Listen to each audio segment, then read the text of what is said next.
Chapter 17 के अंदर हमारे पास थेफ्ट है, पनिशमेंट है थेफ्ट की।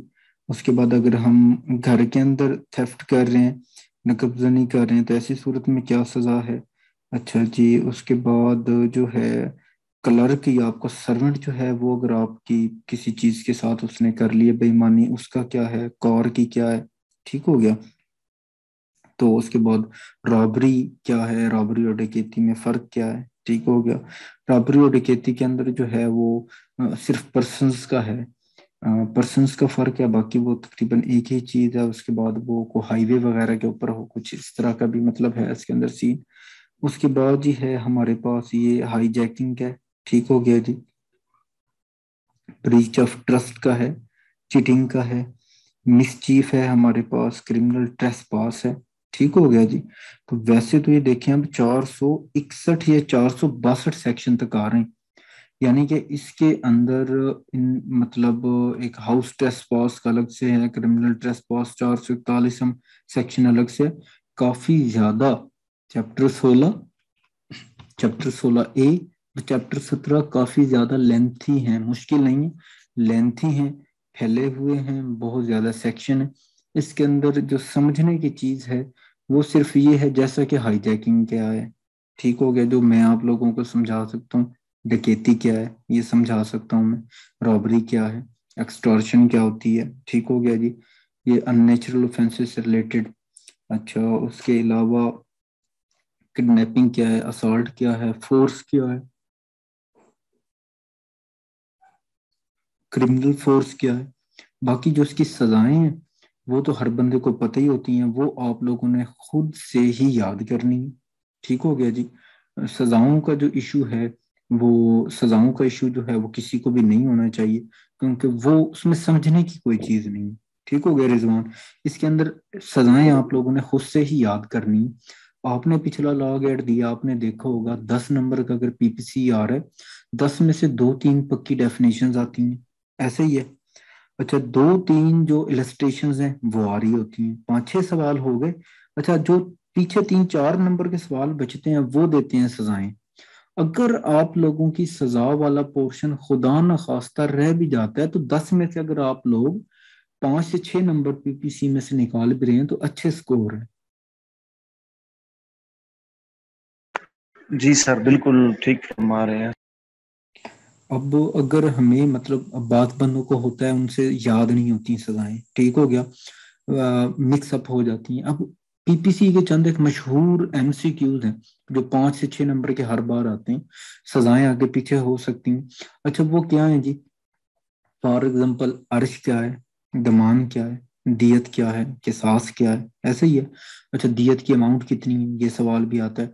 उसके बाद 2 से 3 इलस्ट्रेशन हैं, डीर वाली है, मुख्तलिफ हैं, जो हमने पढ़ी हैं पहले। अब जब आप लोग चैप्टर 16 एक और चैप्टर 17 को पढ़ेंगे, उनमें कोई इलस्ट्रेशन होंगे। 5-6-7 नंबर का जो सवाल पेपर है ना पीपीसी का, वो कवर हो जाता है बगैर सजाएं याद किए भी। मैं आप लोगों को ये सजेस्ट नहीं कर रहा कि आप लोग सजाएं याद ना करें, लेकिन मैं एक अपनी मतलब प्रिडिक्शन दे रहा हूँ कि अगर बाज लोग खौफजदा हो जाते हैं, कोर्स ज्यादा है पीपीसी का, तो मतलब वो अगर जस्ट इतनी सी चीज भी कर लें ना, और उसके बाद मशहूर कुछ सजाएं हैं, ठीक हो गया, वो देख लें, तो भी 6 से 7 एमसीक्यू इजीली कवर हो जाते हैं। ठीक हो गया। तो परेशान होने की इसमें जरूरत नहीं है। सर ये अक्सर मैंने देखा है, ये रॉबरी और ये थेफ्ट के साथ तकरीबन सजाएं आती हैं भाई। एक घर के अंदर कितनी हाँ, सजा हाँ, होती है और घर की। बिल्कुल बिल्कुल, वो देखिए ना मोटी मोटी सी, जैसे मैंने आपको भी बताया कि आप लोग पिछले पेपर्स उठा के देखेंगे तो ये मोटी मोटी जो सजाएं हैं वो रिपीट होती ही होती हैं। और आप लोगों ने अगर सारी सजाएं आप लोगों से याद नहीं भी होती, तो जो मेन मेन सजाएं हैं जैसे आपने अभी बात की, इस तरह की जो है वो आपने देख लेनी है। उसके बाद आप लोगों को पता होना चाहिए जुर्म क्या है, जायफा क्या है। ठीक हो गया जी। गैर जायफा, उसके बाद सजा। तो ये चीजें जो हैं आप लोगों को मतलब के जो है वो पता होनी चाहिए। उसके बाद मोटी मोटी सी जैसे चीजें हमने देखी थी, डिसबर्समेंट कैसे होती है दियत की, अमाउंट कितनी है दियत की, ठीक हो गया जी। ठग क्या होता है, ठीक है। इस तरह की चीजें जो हैं वो आप लोगों को पता होनी चाहिए।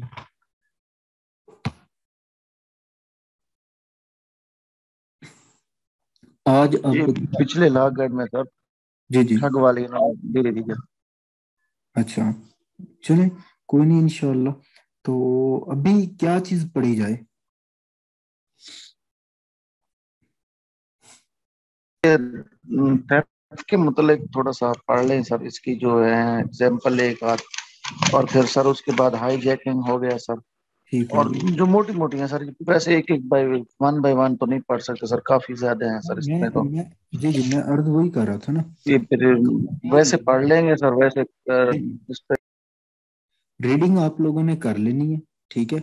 मतलब मैं ये अर्ज कर रहा था आप लोगों से कि अगर मैं सजाएं भी वन बाय वन हम पढ़ना शुरू करें, देखिए पीपीसी पे हमारे 5-6 लेक्चर तो होने के। तो मतलब कि अब अगर ये भी देखें जो बाकी हर सेक्शन को हम पढ़ें 1.5 घंटा, बमुश्किल 15 से 20 सेक्शन हम पढ़ पाते हैं, ठीक हो गया। तो सजाएं वो आप लोगों ने याद करनी है, उनके अंदर कोई चीज ऐसी नहीं है जो समझने वाली हो, ठीक है। जो समझने वाली चीजें वो अभी हम उनको ओवरव्यू ले लेते हैं, जैसे डकैती है, थेफ्ट है, रॉबरी है, ठीक है। उसके बाद वो मुख्तलिफ मतलब आ रही थी, नेचुरल से रिलेटेड हैं, ये जो जो भी चीजें हैं जिनकी हमें समझ नहीं आएगी और जिनका ओवरव्यू लेना बनता है उनको ओवरव्यू ले लेते हैं। बाकी सजाएं आ जाएंगी वो आप लोगों ने खुद से ही कर लेनी है, और उम्मीद है सब लोग कवर कर लेंगे।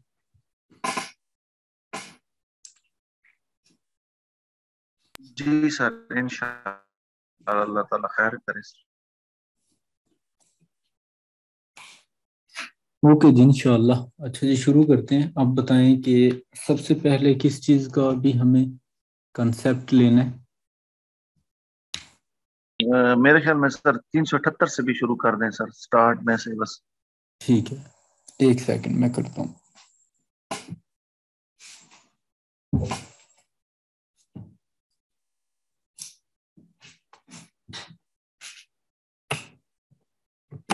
इलेक्ट्रिसिटी इश्यूज बहुत ज़्यादा बढ़ गई। अच्छा जी, 378।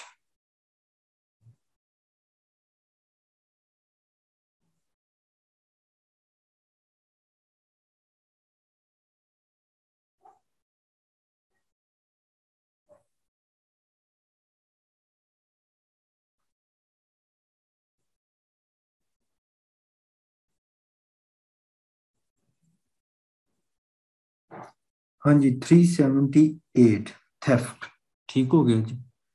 अच्छा जी, चैप्टर 17, 378 सेक्शन थेफ्ट। थेफ्ट क्या है जी? whoever intending to take dishonestly any movable property out of the possession of any person without that person's consent moves that property in order to such taking is said to commit theft।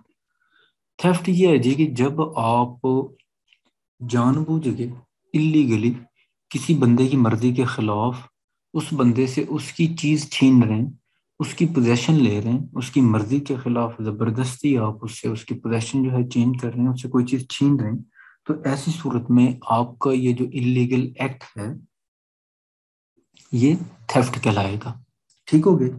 इसकी explanation है 5, ये आप लोगों ने देख लेनी है। Illustrations एक आध हम इसमें से देख लेते हैं ताकि समझ आ जाए। इलस्ट्रेशंस काफी सारी हैं और इलस्ट्रेशंस अहम होती हैं और ये आप लोगों ने पढ़नी है।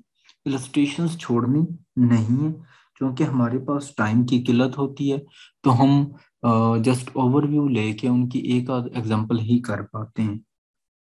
Illustration A, Mister A cuts down a tree on Z's ground, ठीक हो गया जी। ए ने दरख्त काट दिया, जी की जमीन थी वो, with the intention of dishonestly taking the tree out of Z's possession without Z's consent। उसका मकसद ये था कि विदाउट जी की कंसेंट के वो जो दरख्त था काट के जी की पोजेशन में से लेके जाना चाहता था dishonestly. Here, as soon as A has served the tree in order to such taking, he has committed theft। जैसे ही मिस्टर ए ने वो दरख्त काट कर वो लेके गया, तो उसका जो ये एक्ट है ये थेफ्ट बन गया, थेफ्ट के जुमरे में आ गया, उसने थेफ्ट कमिट कर लिया। ठीक हो गया जी। जी सर, राइट। यानी कि थेफ्ट के अंदर हमने देखना है कि हमारी जो है वो तो दो नंबरी जिसे हम बोलते हैं, डिसऑनेस्टी थी हमारी, हमारे दिल में चोर था। ठीक हो गया। हमने मालिक की मर्जी के बगैर, ठीक हो गया, डिसऑनेस्टली उससे उसकी चीज छीन ली, उससे उसकी चीज जो है उसकी पोजेशन में से हम लेके चले गए। ठीक हो गया। तो ऐसी सूरत में हमने थेफ्ट कमिट किया। बी इसके illustration, Mister A puts a bait for dogs in his pocket. A जो था ये कुत्तों का शौकीन था, तो अपनी जेब में इसने जनाब वो एक बेट या चारा जो है वो डाला। And thus induces Z's dog to follow it. Mister Z के पास मोहल्ले में उसने को कुत्ता बहुत अच्छा रखा हुआ था, और उसका ये था कि चारा उसको डालूंगा, उसको वो जी के कुत्ते को इंड्यूस करना चाहता था, लुभाना चाहता था, ताकि वो किसी दिन उसको ले काबू करे और भाग जाए। Here, if A's intention be dishonestly to take the dog out of Z's possession, अगर यहाँ पे मिस्टर ए की जो इंटेंशन है वो डिसऑनेस्टली कुत्ते की जो पोजेशन है वो चेंज करने की थी, विदाउट जीज कंसेंट, जी की कंसेंट के बगैर, A has committed theft as soon as Z's dog has begun to follow A. जैसे ही मिस्टर जी का कुत्ता उस बेट को, स्टारे को खाएगा, उसकी आदत में आएगा, जैसे ही उसको बुलाएगा, उसने अगर उसके साथ जाना शुरू कर दिया, तो ऐसी सूरत में मिस्टर ए ने थेफ्ट कमिट कर लिया। Is it clear? जी सर। ओके। पनिशमेंट है नीचे, पनिशमेंट है इसकी जी 3 इयर्स तक, फाइन है साथ, बोथ अकेले भी हो सकती है 30 साल, साथ फाइन भी हो सकता है, दोनों भी दी जा सकती हैं इकट्ठी। ठीक हो गया जी। अच्छा जी, थेफ्ट है to dwelling house, whoever commits theft in any building, tent or vessel, which building, tent or vessel is used as a human dwelling or used for the custody of property shall be punished with imprisonment of either description for a term which may extend to 7 years।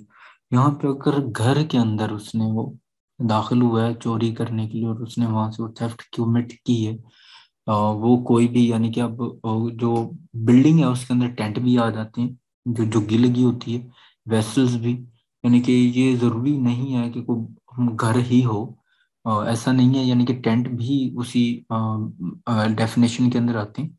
तो अगर वो उसके अंदर दाखिल हुआ, उसने वहां से थेफ्ट कमिट की, तो ऐसी सूरत में जो सजा है वो 3 साल से बढ़ के बल्कि 7 साल तक चली गई। ठीक हो गया जी।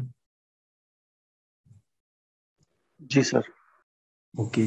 नीचे वाले सेक्शंस आप लोगों ने खुद से देख लेने हैं, इलस्ट्रेशंस भी देख लेनी है, कोई ऐसी चीज नहीं है जो सर मुश्किल हो। ये वाला पॉइंट दोबारा बताएंगे, 7 साल जो हुई है। जी जी, 7 साल। अब देखें जी कि फॉर एग्जांपल जैसे अभी हमने ऊपर पढ़ा इलस्ट्रेशंस के अंदर कि वो कुत्ते को चारा डाल रहा था। ठीक हो गया, ऐसे ही है। अब वो कुत्ता जो है वो घर के अंदर उनके नहीं गया वो बंदा, ठीक है, वो बाहर से ही उसको लुभा रहा था, बाहर से ही उसने कोशिश की कि उसको लेके चला जाए। तो ऐसी सूरत में सजा थी 3 साल। अब जमीन से उसने दरख्त काटा, तब भी सजा 3 साल ही थी, लेकिन जैसे ही वो उसके घर से कोई चीज उठा रहा है, तो ऐसी सूरत में वो सजा जो पहले 3 साल थी उसी ऑफेंस की, वो बढ़ के 7 साल हो गई। इसका सिर्फ मकसद ये है कि शो करना कि जो हाउस है उसकी कितनी अहमियत है। ठीक हो गया। यानी कि अगर आप आम जगह से, आम जमीन से, बाहर से वो चीज ले रहे हैं, छीन रहे हैं, तो ऐसी सूरत में 3 साल। घर की अहमियत बेसिकली हमारे यहाँ ये है कि चादर और चारदीवारी का तकद्दुस भी साथ में पामाल वो कर रहा है, घर में एंटर हो के वो कोई चीज लेके जा रहा है, तो ऐसी सूरत में यही सजा, यानी कि शिद्दत आ गई उसके ऑफेंस के अंदर, तो उस शिद्दत को फॉलो करते हुए 7 साल तक हो जाएगी। Is it clear? जी सर, बिल्कुल क्लियर हो गया। ओके जी। अच्छा जी, नेक्स्ट बताएं कसीर आप या रिजवान, आप कौन सा सेक्शन पढ़ना है? हाँ, एक्सटॉर्शन आ गया नीचे, 383 जरूरी है। ठीक हो गया जी। अच्छा जी, extortion 383, whoever intentionally puts any person in fear of any injury to that person or to any other and thereby dishonestly induces the persons who put in fear to deliver to any person any property or valuable security or anything signed or sealed which may be converted into a valuable security commits extortion। Extortion के अंदर ये है कि आप किसी भी शख्स को डरा के, धमका के उसे इस तरह से मतलब डराते हैं कि अगर आपने ये काम ना किया तो हम आपको जान से मार देंगे या हम आपको नुकसान पहुंचाएंगे। और आप डिसऑनेस्टली उससे उस कब्जे में जो चीज है वो ले लेते हैं, उसको इस खौफ के अंदर मुब्तला करके कि अगर आप हमारे हिदायत पे अमल नहीं करेंगे तो ऐसी सूरत में हम आपको या आपके बेटे को या किसी को भी मार देंगे। तो ऐसी सूरत में एक्सटॉर्शन कमिट हुआ है। समझ आइए? सर अस्सलाम वालेकुम। जी वालेकुम सलाम। सर सॉरी, थोड़ा सा नेट का प्रॉब्लम आ रहा था तो आपकी आवाज़ नहीं सही आ रही थी, मैंने दोबारा रिकनेक्ट किया है। सर पीछे से पढ़ चुके हैं सारा? जी जी, मैं आपको ये बता दूं कि अभी आपके आने से पहले डिस्कशन ये हो रही थी कि चूंकि पीपीसी का कोर्स बहुत ज़्यादा है और इसके अंदर दो चीज़ें हैं। एक हैं हमारे पास कंसेप्ट्स जो कि क्लियर होना ज़रूरी है, दूसरी हैं सज़ाएं। ठीक है, कंसेप्ट्स के अंदर स्टूडेंट्स को मसला आता है, सज़ाएं तो आप लोगों ने खुद से याद करनी है, वो तो लिखी हुई हैं, ऐसे ही है। तो हम ये डिस्कस जी कर रहे थे कि हम ऐसे करते हैं कि हम जो कंसेप्ट्स हैं उनको क्लियर कर लेते हैं। कंसेप्ट्स क्लियर होंगे तो उस साथ में जो सजाएं हैं, ऑफेंसेस हमें पता चल जाएंगे कि एक्सटॉर्शन किसे कहते हैं, थेफ्ट किसे बोलते हैं। तो बाद में जो चीजें हैं, जो सजाएं हैं, वो चूंकि आप लोगों ने खुद से रट्टा मारनी है तो वो आप लोग खुद से रट्टा मार लेंगे। इसके अलावा मैंने एक और बात बताई है कि जो पीपीसी का जो पोर्शन है वो इस तरह से बन के आता है, 10 नंबर के सवाल आते हैं। 10 नंबर में से 2 से 3 सवाल एमसीक्यूज के मतलब जो हैं वो होती हैं डेफिनेशंस। जो डेफिनेशन क्लॉजेज हम पढ़ के आए हैं ऊपर, या ये जो अभी पढ़ रहे हैं एक्सटॉर्शन, थेफ्ट, डकैती, ठीक हो गया, इस तरह की जो हैं जी वो आती जी हैं जी। 2 से 3। अच्छा जी, उसके बाद 2 से 3 नंबर की, 2 नंबर की पक्की इलस्ट्रेशन आती हैं जो हर सेक्शन के नीचे इलस्ट्रेशन आ रही है आप लोगों को समझाने के लिए। सेम टू सेम यही इलस्ट्रेशन छापा मार के उन्होंने दी हुई होती है। यानी कि हमारे हो गए 5 से 6 नंबर के एमसीक्यूज इस तरह से क्लियर। उसके बाद बचते हैं 3 से 4 नंबर की, वो जो पूछते हैं सजाएं। कुछ ऐसे मशहूर सेक्शन हैं जिनकी सजाएं बार बार रिपीट होती हैं, ठीक हो गया। बाकी मैं ये कह रहा था कि चूंकि सजाएं आप लोगों ने खुद से याद करनी है तो वो आप लोगों की हिम्मत पे है कि आप लोग याद रख पाते हैं या नहीं। अगर आप लोगों से नहीं भी हो पाता तो आप लोग अगर दो चीजें कर लेते हैं, इलस्ट्रेशंस क्लियर कर लेते हैं अपनी और आप अपनी डेफिनेशंस क्लियर कर लेते हैं, तो 5-6 नंबर आपके पीपीसी के पोर्शन में से आ जाएंगे। ठीक हो गया। तो ये अब तक हमारी डिस्कशन हुई है। तो उस हवाले से फिर हम अब सिर्फ चैप्टर 17 को देख रहे हैं। चैप्टर 16 हमारा क्लियर हो गया था, 16A के अंदर भी जो चीजें हैं उसको पीछे जाके देख लेंगे। अभी हमने चैप्टर 17 शुरू किया था जो लास्ट चैप्टर है, उसके अंदर हम ये देख रहे हैं कि जो कॉन्सेप्ट्स हैं वो हमारे क्लियर हो जाएं, बाकी जो सजाएं हैं वो आप लोग खुद से याद कर लेंगे, नो इशू। ताकि हम अपनी स्पीड अप करें।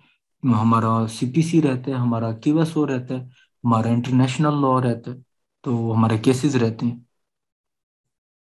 जी सर, ये ज़्यादातर यही आती हैं, arch for teeth, arch for fingers, arch for organs in pairs. मैं अभी यही देख रही थी। जी बिल्कुल तो ये अभी जो, जी जी, तो जी सर पनिशमेंट तो अगर हम ये याद करें ना, अगर हम नाम याद कर लें, जैसे सजा की 6 काइंड हैं, वो अगर हम याद कर लें, जैसे मतलब स्टार्टिंग से ही बिल्कुल ना तरतीब से अगर हम याद कर लें, तो फिर सजाएं भी उस लिहाज से बढ़ती जाती हैं ना। जैसे कि वो हर्ट बढ़ती है तो सजाएं भी बढ़ती जाती हैं। सर ये तो हो जाता है, लेकिन अभी ये हेयर के लिए जो पनिशमेंट है और टूथ के लिए जो है और मिल्क टूथ के लिए जो है, सर ये थोड़ा मुश्किल हो जाता है और पूछते भी यही हैं सर।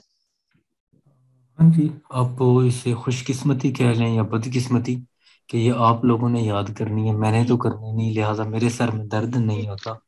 तो ये थोड़ा सा ट्रबल में आप लोगों को खुद से ही डालना पड़ेगा। मैं तो क्या है, ज्यादा से ज्यादा बता दूंगा, पढ़ के ही मैंने बताना है, टूथ की है, मिल्क टूथ की है। जी आप लोग इसका हल निकालें कि आप लोग इसको कैसे याद करेंगे। तो बाकी कंसेप्ट हैं सर, रट्टा लगाएंगे और क्या करेंगे? हाँ जी डेफिनेटली रट्टा ही लगेगा। तो बाकी कंसेप्ट्स हैं वो हम इंशाल्लाह क्लियर कर रहे हैं, बाकी जहाँ से कहीं पे सर मसला हो। मैंने तो आपसे 337 G to 337 K तक पढ़ना था। देख लेते हैं चलें उस। आप वो भी इम्पोर्टेंट टॉपिक है जो आप पढ़ा रहे हैं, बहुत आता है ना। थेफ्ट, रॉबरी, एक्सटॉर्शन, इन तीनों में डिफरेंस बहुत ज्यादा आता है। हाँ जी, वैसे डकैती। सर कंटिन्यू करते हैं, सॉरी आपका बहुत ज्यादा टाइम ले लिया। 383 सेक्शन, इसके अंदर ये है कि हम इंटेंशनली जानबूझ के अपनी मर्जी के साथ किसी बंदे को किसी इंजरी के खौफ में मुब्तला करते हैं, किसी नुकसान के खौफ में मुब्तला करते हैं, ठीक हो गया, और डिसऑनेस्टली उस बंदे को मजबूर करते हैं कि वो जो भी चीज़ हम उसके कब्जे में जो भी चीज़ हम उससे लेना चाह रहे हैं, उसका जो पोजेशन है वो डिलीवर कर दे हमें, ठीक हो गया जी। और ये कोई भी चीज़ हो सकती है, ये उसकी प्रॉपर्टी हो सकती है, पैसे हो सकते हैं, या ये कोई भी वैल्यूएबल सिक्योरिटीज जो हमारी होती हैं, चेक्स हो सकते हैं, बॉन्ड्स हो सकते हैं, कुछ भी इस तरह की जो चीज़ है वो हो सकती हैं। तो ऐसी सूरत में ये जो खौफ है जिसमें हम उसको मुब्तला कर रहे हैं, ये कहलाता है एक्सटॉर्शन, ठीक हो गया जी। इसकी इलस्ट्रेशन है, अहम है, देख लें। ए इलस्ट्रेशन है इसकी 383 सेक्शन पीपीसी का। Illustration A threats to publish a defamatory libel concerning Z unless Z gives him money। यहाँ पे ये है कि जो मिस्टर ए है वो थ्रेट कर रहे हैं कि जनाब जी को कि मैं तुम्हारे खिलाफ जो कोई डेफामेटरी कोई चीजें वो छाप दूंगा, ठीक हो गया। हो सकता है प्रेस वगैरह में काम करता हो, तो उसने सोचो कि मैं मतलब ये काम करके तो आपकी जो रेपुटेशन है वो खराब करूंगा, तो जब तक कि आप जो है अगर पैसे मतलब नहीं दें, ठीक हो गया। He thus induces ji to give him money, अब वो पैसे मांग रहा है, ए हैज कमिटेड एक्सटॉर्शन, ठीक हो गया जी। Illustration B, A threatens Z that he will keep Z's child in wrongful confinement unless Z will sign and deliver to A promissory note binding Z to pay certain money to A. Z signs and delivers the note. A has committed extortion. यहाँ पे A ने threat किया Z को कि वो Z का जो बच्चा है उसको रॉन्गफुल कन्फाइनमेंट के अंदर रखेगा जब तक Z जो है वो प्रोमिसरी नोट के ऊपर उसको एक मखसूस अमाउंट लिख के नहीं देगा कि ये मैं इसको पैसे जो है वो अदा करूंगा, ठीक हो गया। तो ऐसी सूरत में जी डर गया, डेफिनेटली जी ने वो प्रोमिसरी नोट के ऊपर उसकी जो सर्टेन अमाउंट है वो लिख के दे दी ए को। तो ए जो है ऐसी सूरत में एक्सटॉर्शन का उसने वो मुर्तकिब हो गया। नीचे जी पनिशमेंट एक्सटॉर्शन की ये है जी, इसके अंदर टर्म है 3 years और विद फाइन और विद बोथ, 3 साल तक की एक्सटॉर्शन की जो है वो सजा है। अच्छा जी, नीचे आप लोगों ने खुद से देख लेने। अब आगे रॉबरी एंड डकैती, ठीक हो गया। इसके अंदर फर्क पूछ लिया जाता है रॉबरी और डकैती का। Robbery, in all robbery there is either theft और एक्सटॉर्शन, ठीक हो गया जी। व्हेन थेफ्ट इज रॉबरी, अब वो थेफ्ट जो है वो रॉबरी बन रहा है और रॉबरी ही आगे जाके डकैती बनता है, ठीक हो गया जी। तो यहाँ पे कहा जा रहा है कि थेफ्ट कब रॉबरी बनता है। Theft is robbery if in order to the committing of theft or in committing the theft or in carrying away or attempting to carry away property obtained by theft, the offender for that end voluntarily causes or attempts to cause to any person death or hurt or wrongful restraint or fear of instant death or instant hurt or of instant wrongful restraint। यहाँ पे कह रहे हैं कि theft robbery जो है कब बनता है। हर ये जो है रॉबरी ये थेफ्ट है, ठीक हो गया। थेफ्ट रॉबरी ऐसी सूरत में बन रहा है जब आप अगले बंदे को हर्ट पहुंचा रहे हैं, आप अगले बंदे को कत्ल कर रहे हैं, या आप अगले बंदे को कत्ल किए जाने के जो एक खौफ है उसके अंदर मुब्तला कर रहे हैं, ठीक हो गया। तो ऐसी सूरत में या आप उस बंदे को रॉन्गफुली रेस्ट्रेंट कर रहे हैं, रॉन्गफुली उसको रोक रहे हैं, उसको कैद कर रहे हैं, ठीक हो गया, को नुकसान पहुंचा रहे हैं, उसको फिजिकली आप टॉर्चर कर रहे हैं, तो ऐसी सूरत में आपका जो थेफ्ट है वो कन्वर्ट होकर रॉबरी बन जाएगा। एक्सप्लेनेशंस इसके अंदर इलस्ट्रेशंस हैं, देख लेते हैं। ए इलस्ट्रेशन है section 390। Mister A holds Z down, ठीक हो गया जी, and fraudulently takes Z's money and jewels from Z's clothes. A ने जी नीचे गिराया जी को जी के पॉकेट में उस वक्त वो कोई अमीर आदमी होगा, पैसे भी थे, और वो कुछ जेवरात भी उसके पास उस वक्त जेब में थे, हालांकि होते नहीं है।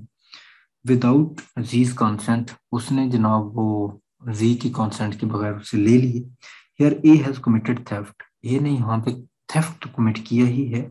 And in order to committing of that theft, ये थेफ्ट कमिट करने के लिए has voluntarily caused wrongful restraint to Z, उसने जो जी को नीचे गिराया था, पकड़ लिया था, और वो उसको जाने नहीं दे रहा था, उसके ऊपर उसको काबू करके उसको बैठ गया था, तो ऐसी सूरत में उसने रॉन्गफुल रिस्ट्रेंट, तो उसको मतलब वो मुर्तकिब हो गया। A has therefore committed robbery.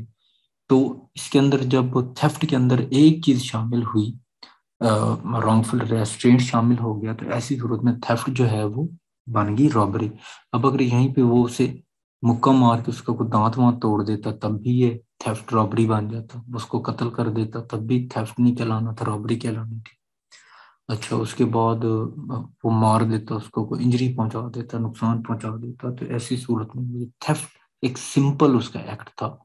वो जब उसके अंदर शिद्दत पैदा करता, तो जैसे ही उसके अंदर वो शिद्दत पैदा होती, तो वो कन्वर्ट हो जाता थेफ्ट से रॉबरी के अंदर। समझ आ गई है इस कंसेप्ट की या नहीं है? जी सर, बिल्कुल समझ में आ गया ये। ओके जी। आगे 391 डकैती, बड़ा ही अहम है। ये अक्सर लॉ के जो पेपर्स होते हैं, जो कम्पिटिटिव एग्जाम्स हैं, उनके अंदर भी पूछ लिया जाता है कि जो थेफ्ट का तो नहीं पूछा जाता, रॉबरी और डकैती में फर्क क्या है। अब देखें, थेफ्ट और रॉबरी के अंदर भी माइनर सा फर्क है, बता दिया आप लोगों को कि थेफ्ट जो सिंपली आप ले रहे हैं पोजेशन बगैर नुकसान पहुंचाए, ठीक हो गया, आपने चुप करके गए लेके आ गए। अच्छा, रॉबरी के अंदर ये था कि आपने उसको नुकसान पहुंचा दिया, फिजिकल इंजरी कर दी, उसको मार दिया, कत्ल कर दिया, थप्पड़ मार दिया, कुछ भी, ठीक हो गया, या फिर आपने उसको रॉन्गफुली रिस्ट्रेंट कर लिया, तो वो थेफ्ट, वही थेफ्ट रॉबरी बन गया, डकैती आ गया जी 391। When five or more persons co-jointly commit or attempt to commit a robbery, or where the whole number of persons co-jointly committing or attempting to commit a robbery, and persons present and aiding such commission or attempt amount to give or more, every person so committing, attempting or aiding is said to commit डकैती।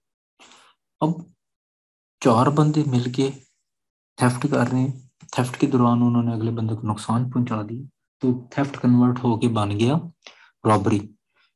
अच्छा जी, robbery convert होके बन रहा है डकैती कब, जब पांच या पांच से ज्यादा बंदे मिलके रॉबरी कर रहे हैं, तो वही जो रॉबरी है वही एक्ट है, सेम वही काम है, लेकिन वो कन्वर्ट होके बन गया डकैती। डकैती और रॉबरी में ये फर्क है कि रॉबरी के अंदर ज्यादा से ज्यादा चार बंदे होते हैं, डकैती के अंदर पांच बंदे या पांच से ज्यादा बंदे शामिल होते हैं, एक्ट एक ही है, अमल एक ही है, चीजें ही छीन रहे हैं वो मारपीट करके, ठीक हो गया। चार बंदे छीन रहे हैं तो रॉबरी कहलाएगा, पांच बंदे या पांच से ज्यादा हो गए तो डकैती कहलाएगा। समझ आ गई है? जी सर, समझ आ गया। ओके। थेफ्ट, उसके बाद रॉबरी आई, उसके बाद आया डकैती। बड़े ही तीनों अहम कॉन्सेप्ट्स हैं, और आई थिंक अब आप लोगों को नहीं भूलेंगे।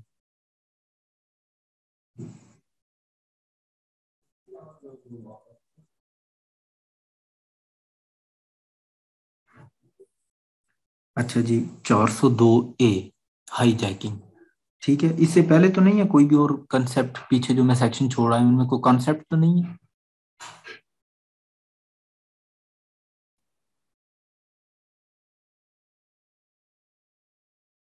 हेलो? जी सर, ऐसा तो कोई अहम नहीं है मेरे ख्याल में सर। ठीक है, 402 A, hijacking, whoever unlawfully by the use of sir show of, punishment है डकैती की, वो तो, डकैती की पनिशमेंट हो रही है।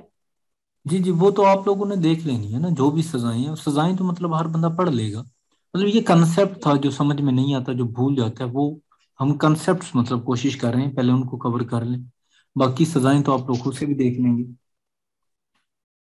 सर मुझे ना when theft is robbery and when extortion is robbery, इन दोनों में सर डिफरेंस नहीं पता चल रहा। ओके, ये सेक्शन नंबर बोलिएगा। 390। 390, एक सेकंड।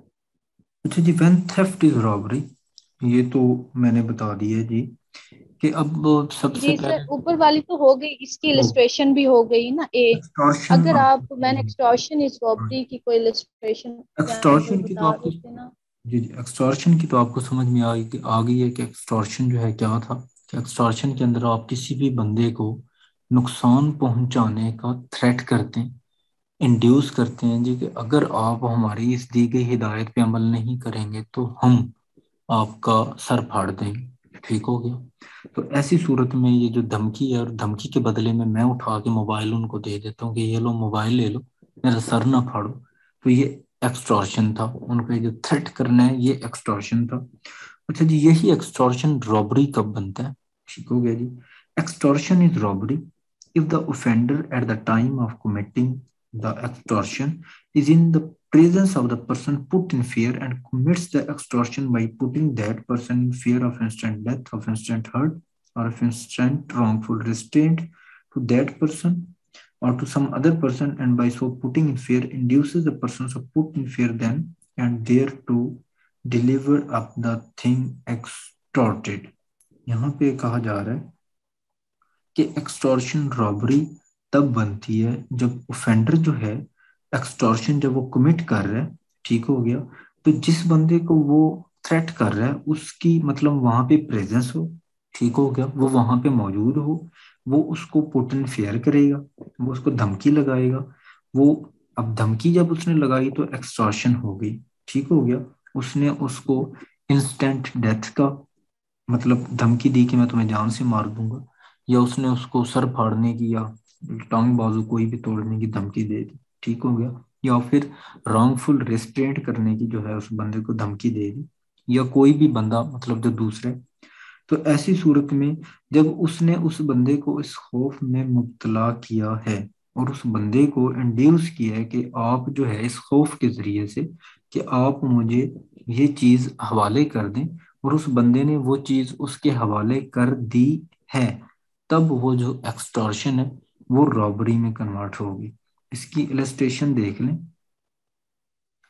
अच्छा, एक्सप्लेनेशन है इसकी। The offender is said to be present if he is sufficiently near to put the other person in fear of instant death or instant hurt or of instant wrongful restraint. इसके अंदर जो है offender जो है वो present है, जिस बंदे को धमकी लगा रहा है, यानी कि वो एक ही जगह पे वहां पे वो अवेलेबल हैं, और उसके बदले में उसको वो चीज मिल गई है, तो ऐसी सूरत में वो जो एक्सटॉर्शन है कन्वर्ट होके रॉबरी मतलब के बन गई है। यहाँ पे इसकी जो दो एंड पे इलस्ट्रेशंस देख लेते हैं।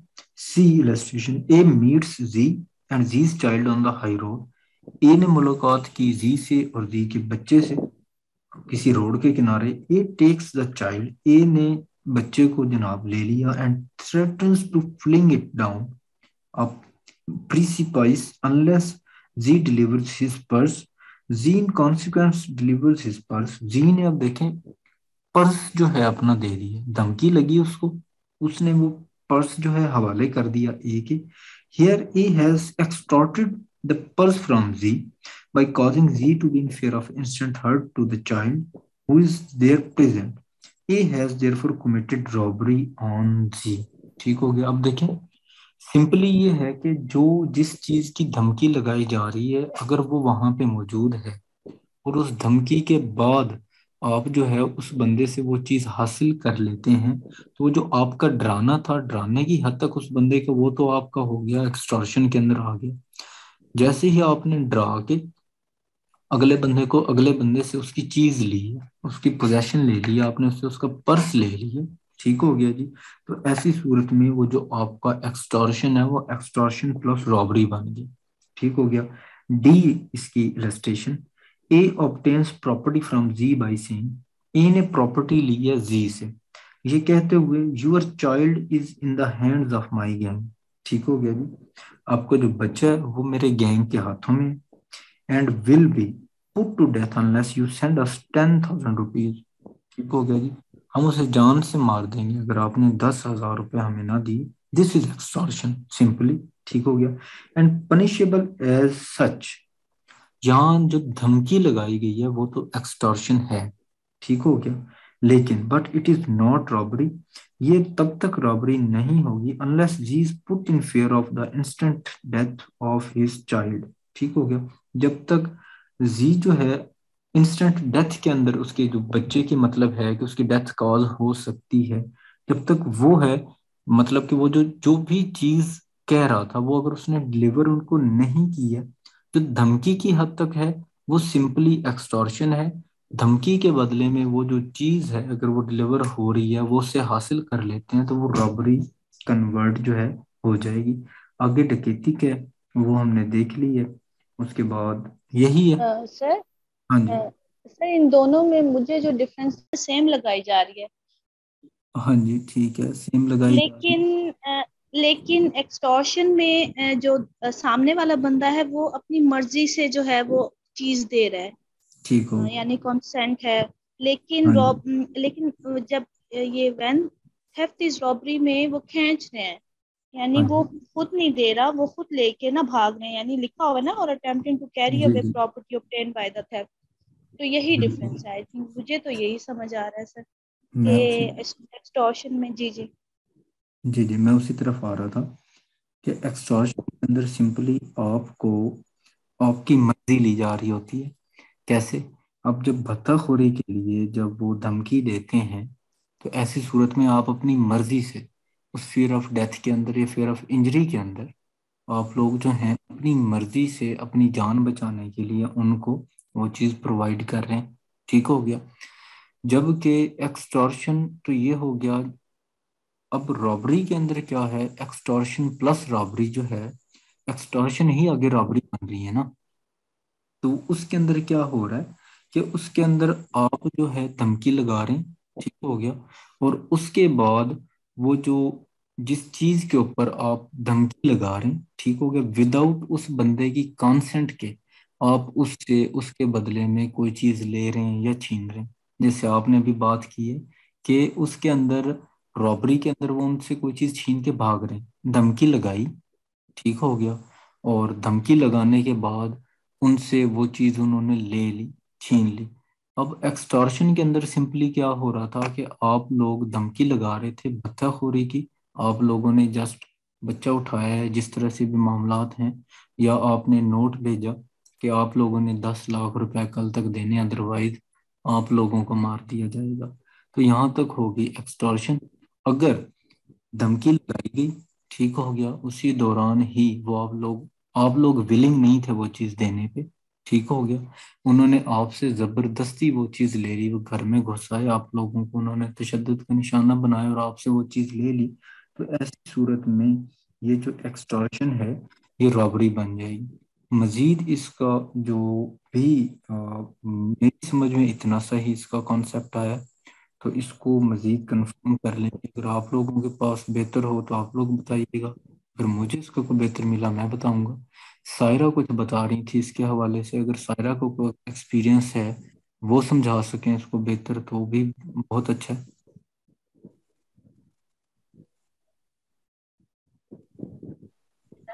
या तो टीचिंग भी आती, मुझसे नहीं होता। अच्छा चलें, कोई बात नहीं, समझ तो आ रही है ना आपको? जी सर। ओके।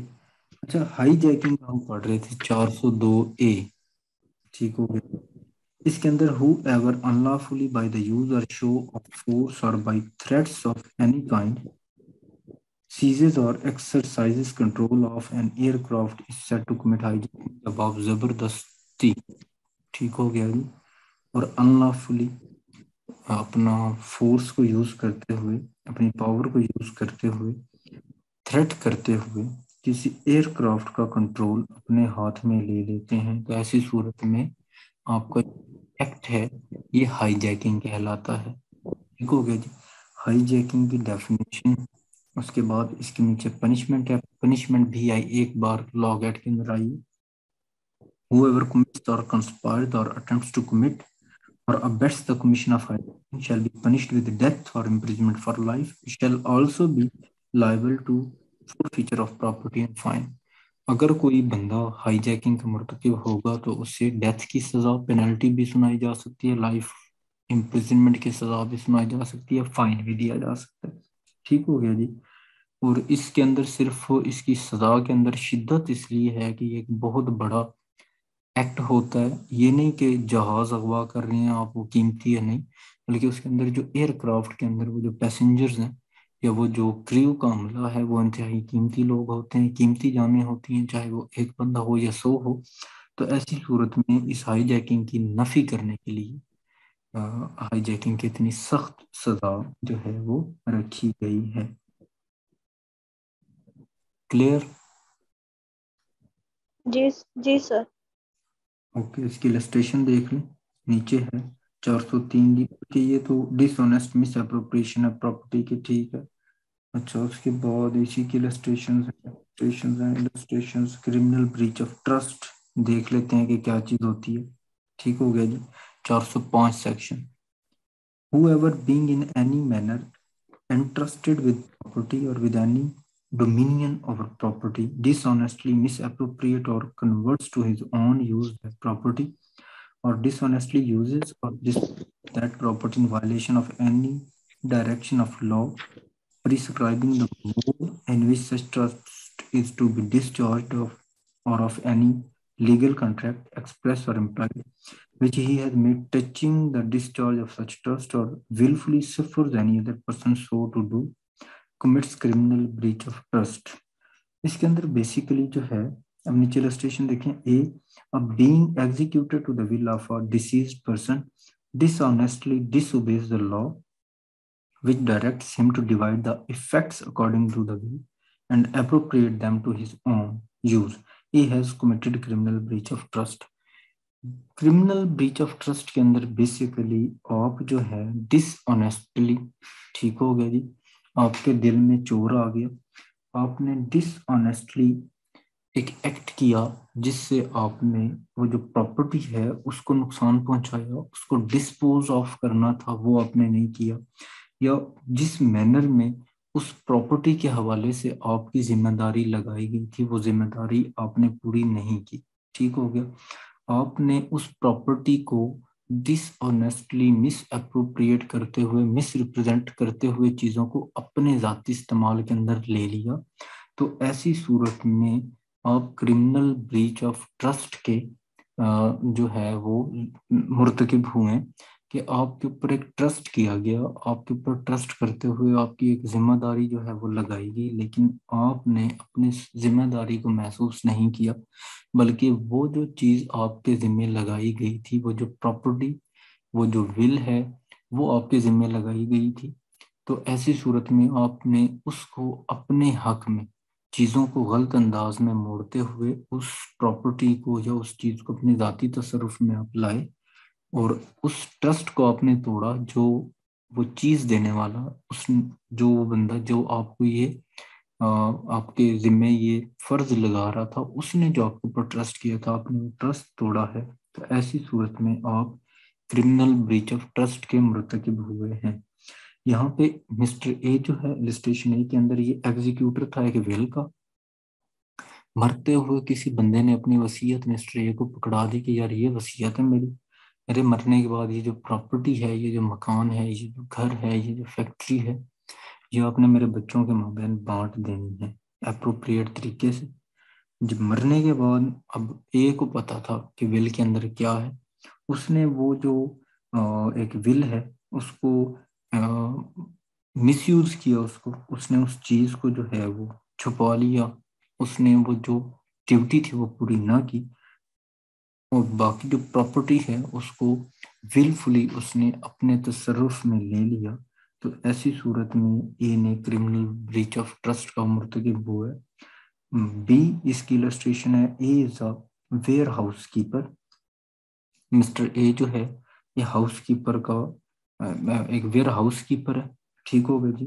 को स्टोर है, एक वेयर हाउस है, उसका वो इंचार्ज है, जो वहां पे उसकी ड्यूटी है। जी गोइंग इन अ जर्नी, जी जो है वो जा रहा है सफर पे। इंटरेस्टेड हिज फर्नीचर टू ए, उसने अपना जो फर्नीचर है वो ए के हवाले कर दिया कि यार इसका ध्यान रखना। Under a contract that it shall be return on payment of a stipulated sum for warehouse room. और उनके दरमियान एक कॉन्ट्रैक्ट हो गया पेमेंट के हवाले से कि वो इसके बदले में उस वेयर हाउस रूम जो यूज हो रहा है वो कुछ अमाउंट वगैरह पे कर देगा। ये डिसऑनेस्टली सेल्स द गुड्स। ए ने वो जो फर्नीचर था उसके दिल में बेईमानी है, उसने उठा के बेच दिया। ए has committed criminal breach of trust. ये जो है यहाँ पे क्रिमिनल ब्रीच ऑफ ट्रस्ट का मर्तकब हुआ है। देखें, उनके माबैन एक ट्रस्ट कायम हुआ, उनके माबैन एक कॉन्ट्रैक्ट हुआ कि उसने कहा जी फर्नीचर आप रखो, मैं इतने टाइम के बाद आऊँगा, आके आपको इसका किराया अदा करूंगा जिस कमरे में आप रख रहे हैं, आके मैं अपना फर्नीचर ले लूंगा। उसने कहा ठीक है, लेकिन जब वो वापस आया तो वो बेच के खा पी चुका था। तो ऐसी सूरत में मिस्टर ए जो है वो क्रिमिनल ब्रीच ऑफ ट्रस्ट का मुर्तकिब हुआ है। Is it clear?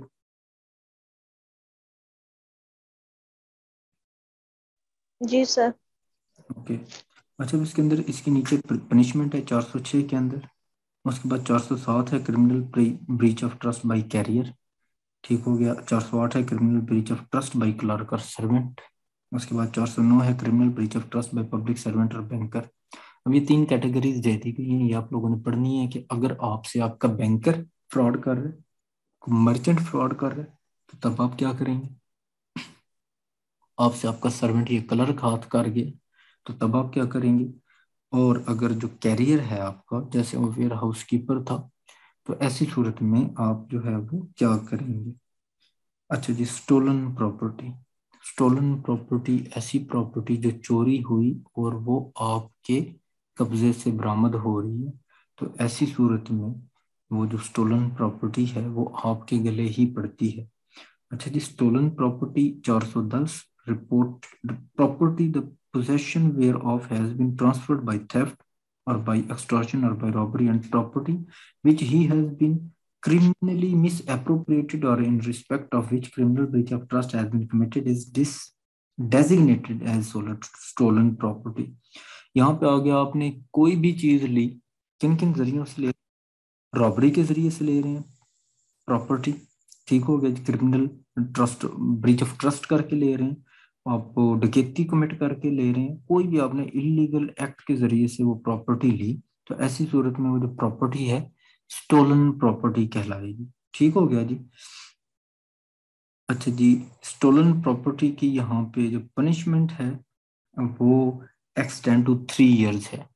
अगर आपको इल्म है कि आपकी जो है यहाँ पे क्या कह रहे हैं हम, कि आपको इल्म है कि ये प्रॉपर्टी जो मेरे कब्जे में इस वक्त आ रही है या ये चीज़ जो मैं खरीद रहा हूँ ये चोरी की है, स्टोलन प्रॉपर्टी है, और आपने फिर भी उस चीज़ को लिया, तो ऐसी सूरत में आपको 3 साल तक की कैद की सजा या फाइन या दोनों हो सकती हैं। Is it clear? सर खरीदने वाले को होंगे। जी जी, जिसकी मतलब जिसकी जिसके कब्जे में से वो चीज निकली है ना उसको।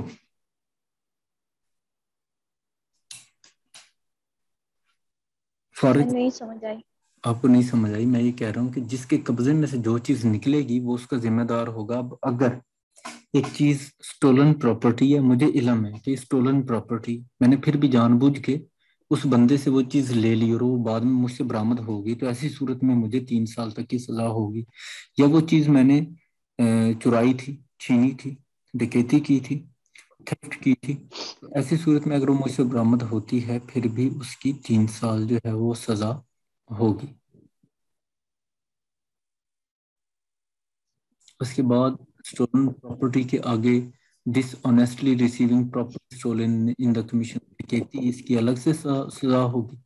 हैप्चुअली डीलिंग इन स्टोलन प्रॉपर्टी, अब आप आदी हो गए, आपकी बाजार में दुकान है कबाड़ की और आप जो चोरी की चीजें, वो फ्रेश चीजें होती हैं, ठीक हो गया, वो आप आधी कीमत पे ले रहे हैं और आप उसको आगे महंगे दामों बेच रहे हैं। अब आपको आदत हो गई, आप आदी हो गए, तो ऐसी सूरत में 413 आपको बताएगा कि क्या सजा होगी।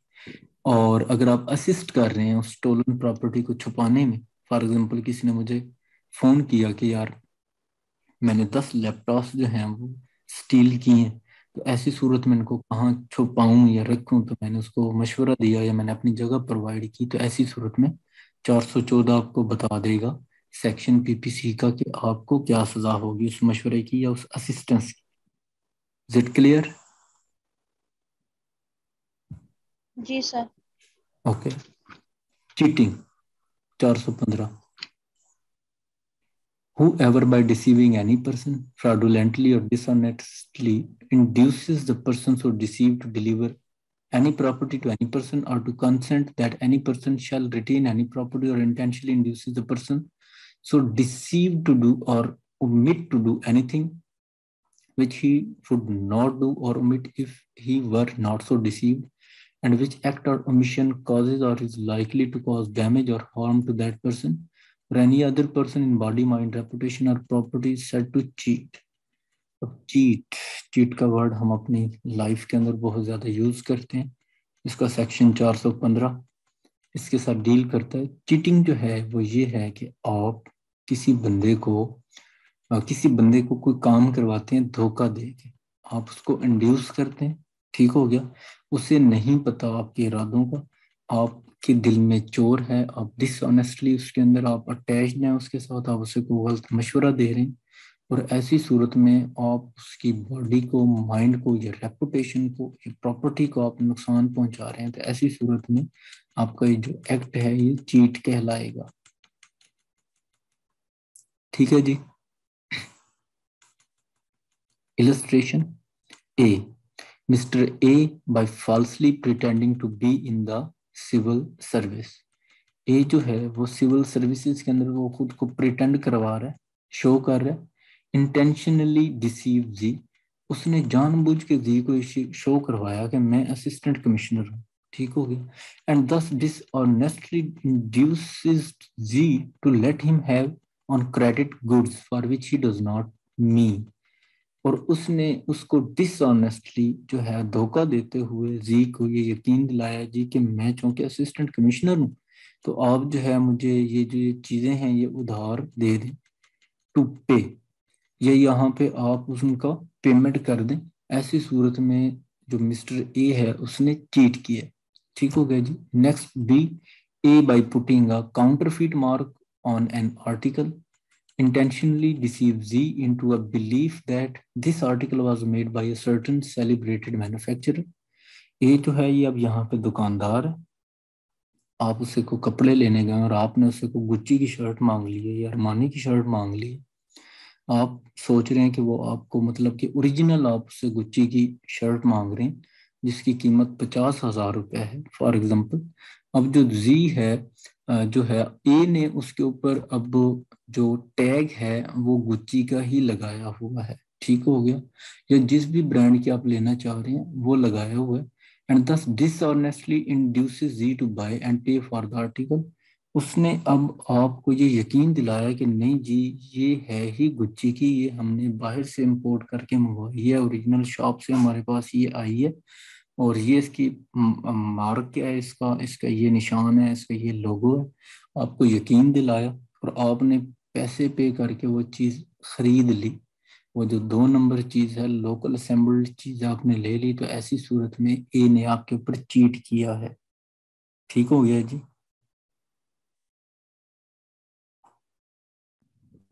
जी सर। ठीक हो गया। तो इसके बाद चीटिंग बाय पर्सोनेशन है और पनिशमेंट है चीटिंग की। उसके बाद पनिशमेंट चीटिंग है पर्सोनेशन के हवाले से है। अच्छा, dishonestly induce delivery of property इसकी है।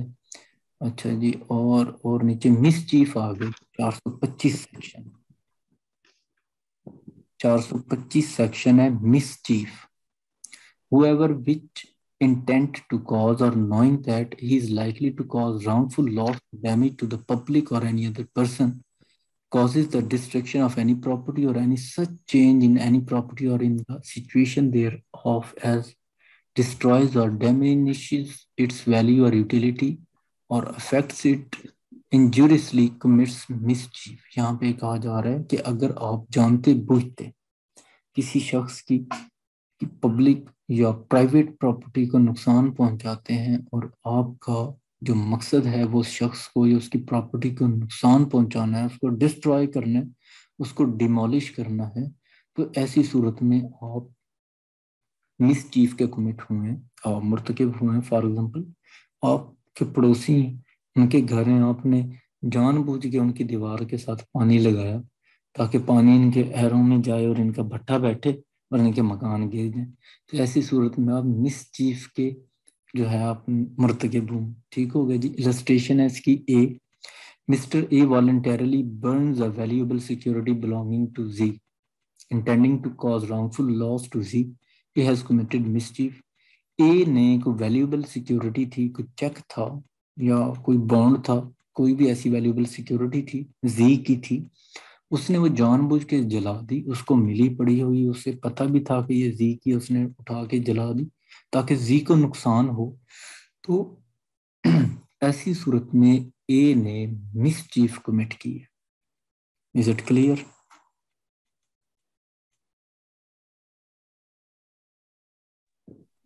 जी सर। सर चीटिंग और मिसचीफ में यही फर्क है कि मिसचीफ में चीटिंग में धोखा दिया जाएगा हाँ जी, और इसमें कोई भी चीज जो है वो छुपाई जाएगी। हाँ जी, बिल्कुल। इसके अंदर या निश्चित, हाँ जी, इसके अंदर ये है कि आप जानते बूझते अगले बंदे को कोई उसकी प्रॉपर्टी के हवाले से डैमेज कर रहे हैं या नुकसान पहुंचा रहे हैं ताकि ये जो उसकी प्रॉपर्टी है या ये जो चीज़ है वो ख़राब हो जाए, वो ख़त्म हो जाए। ठीक हो गया। तो ऐसी सूरत में वो मिसचीफ हो जाएगी। ये इसकी इलस्ट्रेशन है, आप इनको इलस्ट्रेशन को चीटिंग की और इसकी पढ़ेंगे तो आपको इंशाल्लाह ताला ये क्लियर हो जाएगी।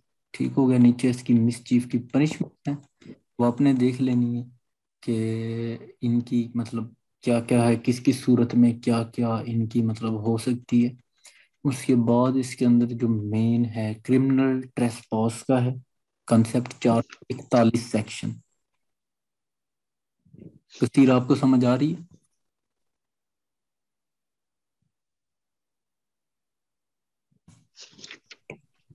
हेलो जी सर। ओके। अच्छा, 441 सेक्शन यूपीसी का criminal ट्रेसपॉस, whoever enters into or upon property in the possession of another which intend to commit an offense or to intimidate, insult, or annoy any person in possession of such property, or having lawfully entered into or upon such property unlawfully remains therein with intent thereby to intimidate, insult, or annoy any such person or with intent to commit an offense is said to commit criminal trespass. Criminal trespass ये है कि property आपकी है, उसके ऊपर कोई जबरदस्ती घुसता है वो आपको नुकसान पहुंचाने के लिए या कोई ऑफेंस कमिट करने के लिए। तो ऐसी सूरत में उसका ये जो एक्ट है उसका आपकी ज़मीन पे आना ये क्रिमिनल ट्रेसपास है। या फिर कोई भी बंदा आपकी प्रॉपर्टी के ऊपर लॉफुली आया, ठीक है, लेकिन अब वो वहां से जा नहीं रहा, आपको थ्रेट कर रहे हैं, तो ऐसी सूरत में वो आया तो लॉफुली था लेकिन अब जा नहीं रहा, तो ऐसी सूरत में उसकी जो वो वहां पे एक्यूपेशन है या वहां पे उसका मौजूद रहना है ये क्रिमिनल ट्रेसपास के जुमरे में आएगा। ठीक हो गया जी। अब इसके आगे है 442 हाउस ट्रेसपास का। whoever commits criminal trespass by entering into or remaining in any building, ऊपर बात हो रही थी किसी भी प्रॉपर्टी की आपकी, नीचे बात हो रही है घर की कि अगर वो आप बंदा आपके घर में आ गया है, घर में जबरदस्ती घुस गया आपकी मर्जी के बगैर, तो ऐसी सूरत में उस बंदे ने हाउस ट्रेसपॉस किया है। ठीक हो गया जी। अच्छा जी, नीचे इसकी हाउस ब्रेकिंग आया पड़ा है, लर्किंग हाउस ट्रेसपॉस बाय नाइट है। नाइट में क्या होगा? ठीक हो गया, अगर वो रात को मतलब आपके करता है बिफोर सनराइज, तो ऐसी सूरत में हाउस ट्रेसपॉस बाय नाइट कहलाएगा। ठीक हो गया।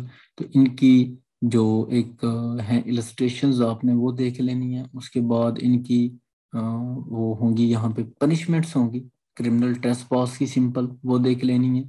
447 में है, 448 में है, पनिशमेंट फॉर हाउस ट्रेसपास है। ठीक हो गया जी। अच्छा जी, पनिशेबल विद डेथ तक है हाउस ट्रेसपास। तो ये किस सूरत में है? 449 देखिएगा section. whoever commits house trespass in order to the committing of any offense punishable with death shall be punished with imprisonment for life or with rigorous imprisonment for a term not exceeding 10 years and shall also be liable to fine। यहाँ पे कहा जा रहा है कि अगर आप किसी हाउस ट्रेसपास करते हैं किसी शख्स को कत्ल करने की नीयत से, तो ऐसी सूरत में आपको इम्प्रिजनमेंट फॉर लाइफ की जो सजा है वो सुनाई जा सकती है, या फिर रिगरस इम्प्रिजनमेंट की, जिससे वो मशक्कत वाली सजा जो है वो, आई थिंक उर्दू में इसका ये है वर्ड बोलते हैं, 10 साल तक की सजा आपको वो सुनाई जा सकती है, या फिर सिंपल इम्प्रिजनमेंट फॉर लाइफ सुनाई जा सकती है। ओके, ये आप लोगों ने देख लेनी है जी चीजें। अच्छा जी, बस ये यहीं तक है। 462 पे जाके ये खत्म हो जाता है चैप्टर। ओके,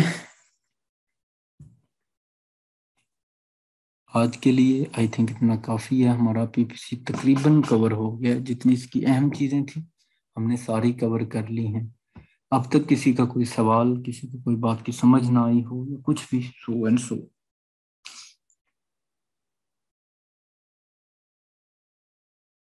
कसीर आपका कोई सवाल, राहिला आपका कोई सवाल, सायरा आपका कोई सवाल?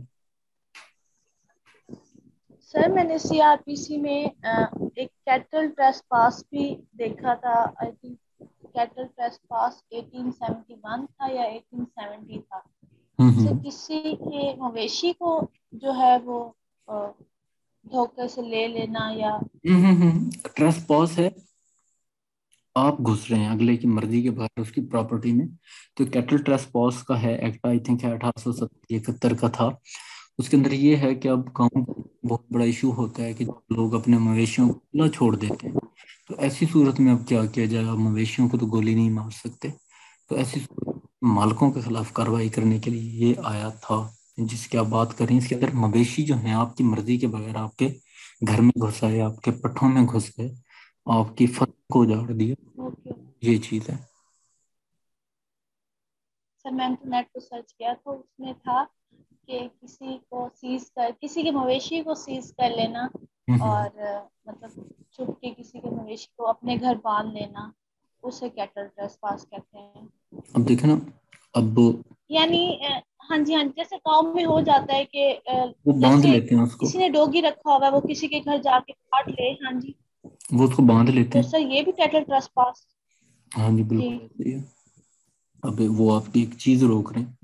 सर, बांधना होगा या अगर वो जा रहे हैं मतलब वो अंदर किसी के घर जा रहे हैं वो होगा, या वो कोई अब दूसरा देखें, अगर उन्हें बांध देता है, तो उन दोनों में अभी फर्क क्या है?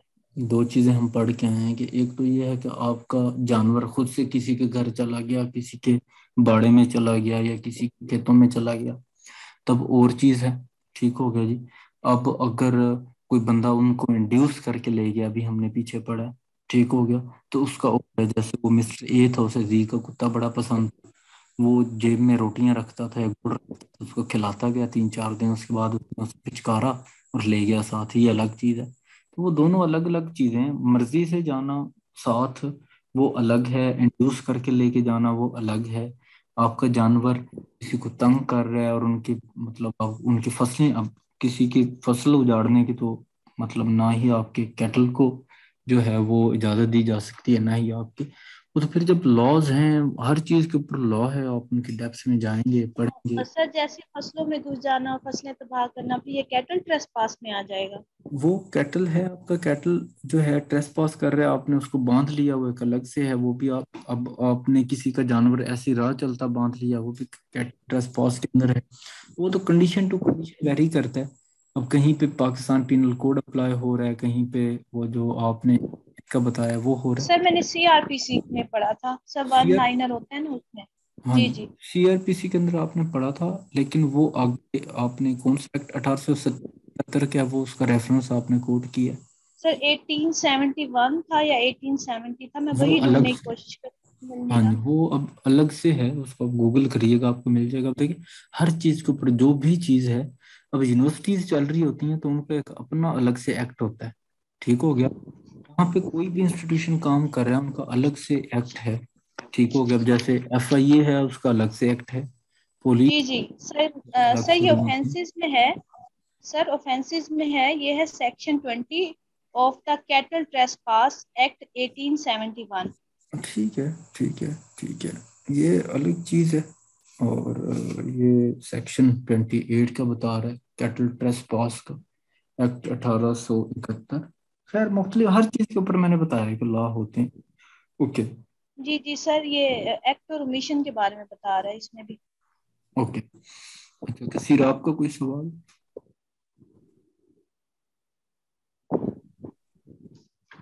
सायरा, आपका कोई सवाल? राहिला, आपका और कोई सवाल? नहीं सर। सर ओके ये मैं आज प्रेस पास का एक दफा पढ़ लूंगी ना, फिर आपसे इंशाल्लाह। Okay, definitely. अब आप लोगों ने ये करना है कि पीपीसी हमारा खत्म हो गया, ठीक है। कल आप लोगों का 9:30 बजे टेस्ट है सीआरपीसी का।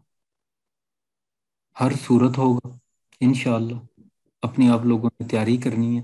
सीआरपीसी का कल 9:30 बजे मैं टेस्ट जो है शेयर कर दूंगा। पीपीसी हमारा कवर हो गया। उसके बाद हम सब्जेक्ट शुरू करेंगे, ठीक है, परसों से। और फिर उसके साथ ही जैसे ही वो हमारा सब्जेक्ट नज़दीक लगेगा कवर होने के, उसी दौरान ही पीपीसी का टेस्ट कंडक्ट कर लेंगे। ठीक हो गया जी। कल होगा सीआरपीसी का। सीआरपीसी आप लोग देख लें उसको। सर पीपीसी के बाद क्या पढ़ेंगे, क्यूएसओ पढ़ेंगे? पीपीसी के बाद इंशाल्लाह जो मेरा इरादा है वो ये है कि इंटरनेशनल लॉ की हमारी दो चीज़ें रहती हैं। 5 नंबर का ICJ, ICJ statue, sorry UN charter, ICJ.